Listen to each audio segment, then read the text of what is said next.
Hey guys, this is Bix. Welcome to Mentoring Monday. Have you ever heard the term glass ceiling? No, it's not Cinderella and the glass slipper. It's glass ceiling. I Googled this term and found it to be a metaphorical, invisible barrier that prevents marginalized people, like women and minorities, from advancing in their career opportunities. But today, I want to talk about the term glass ceiling from a little different perspective. Most of us have our own glass ceiling. I'll talk about our own internal glass ceiling, internal to each of us. We all have them. Some are set very low and some are set pretty high. So by this, I mean an invisible limiting barrier that keeps us stuck, keeps us from growing and advancing. Maybe we've been stuck in the same job without a promotion for far too many years. Or maybe we've been unable to get ahead of our bills and save and invest money. Or even maybe we've stayed much too long in an unfulfilling relationship because it's convenient and comfortable. Or we often do the same things day after day because it's comfortable and safe. In a sense, all these behaviors can create glass ceilings.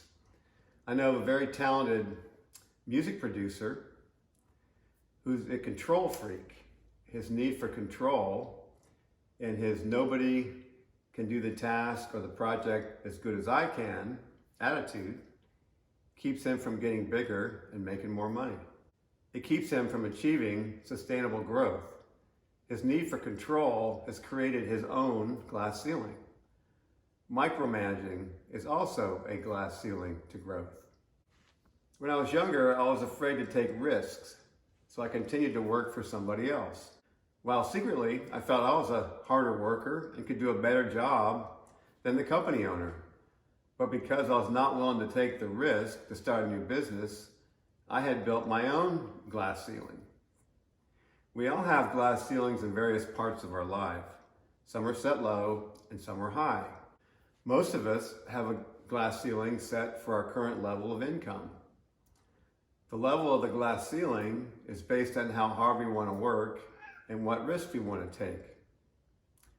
Some people who are unfortunate or fortunate, however you want to look at it, grew up poor when they were younger, and they think they need to be poor the rest of their life. So it's sort of a limiting belief. So in this example, the limiting belief is the glass ceiling. You can pretty much apply the glass ceiling philosophy to every area of your life, especially in an area where you're stuck. So when you're really not going anywhere, ask yourself, what's causing the glass ceiling? In most of the case, it's you, or in my case, it's me. Now that hopefully I've clearly communicated the meaning of our own internal glass ceiling, I want to talk about 4 ways to break the glass ceiling. I'm going to talk about it mostly from the perspective of how to improve your business career or your income level, because that's kind of the easier way to explain it. So the first way to break your glass ceiling is to strengthen and cultivate your network. I'm constantly talking about building your network. Here are some ways to start building your network. Develop business and personal relationships with the right people. Notice I said the right people, not toxic, underachieving people. Successful people in areas where you want to grow. These relationships can often turn into mentors. Once you meet the right person, he or she can introduce you to many more important people, so the network will keep growing. Give more than you take. A willingness to serve others is one of the most telling signs of a true leader. One way to demonstrate this is by offering a professional assistant to your friends and coworkers whenever possible. Make yourself valuable to others. Show that you're a team player. Keep in touch with your connections. Don't be afraid to check in by phone, email, or other methods to find future opportunities. Cultivate and grow these relationships. Share your knowledge with others to show your value and your experience. You can do this by posting on social media channels, blogging, attending meetups, engaging in industry groups, and the like. The more you share, the more you'll expand your reach, the more new people you'll meet.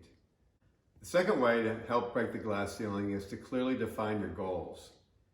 Yes, you do need to set goals. They're not just something that sounds great, but if you truly set the goals, you write them down, you visualize them, and make sure they're SMART goals, you will be successful at reaching your goals. SMART goals are specific, measurable, achievable, relevant, and time-bound, because without deadlines, it's easy to just procrastinate and not do them. Remember, no matter how hard you work, failure is a big part of success. It's inevitable.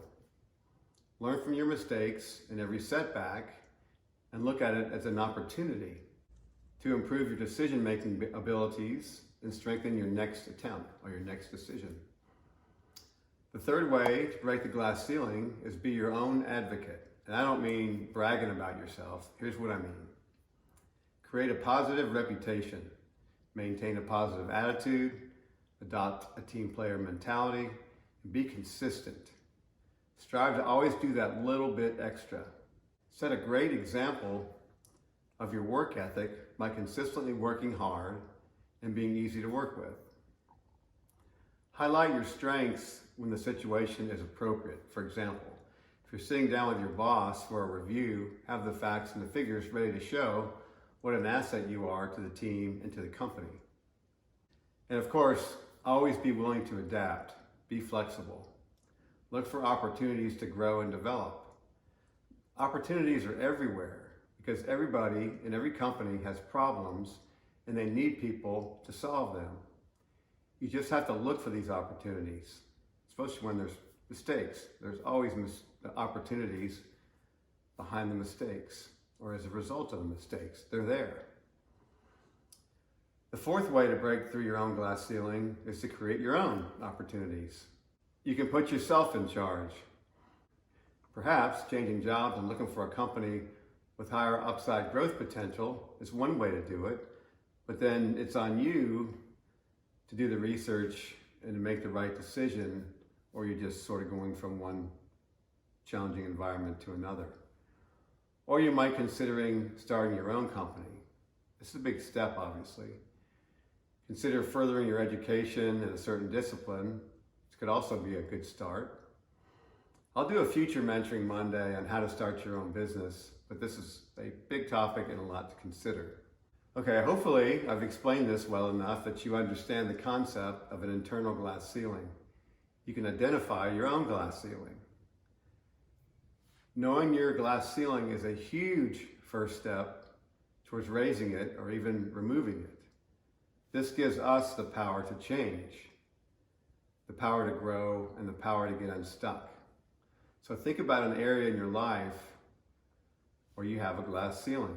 What's causing it? What can you do about it? I hope that I've given you a few ideas of how to take control and to raise your internal glass ceiling. Remember, the only thing that separates you from where you are now and where you want to go is your own glass ceiling. So until next week, this is Vic signing off, and remember, it's never too late to reinvent yourself. Cheers.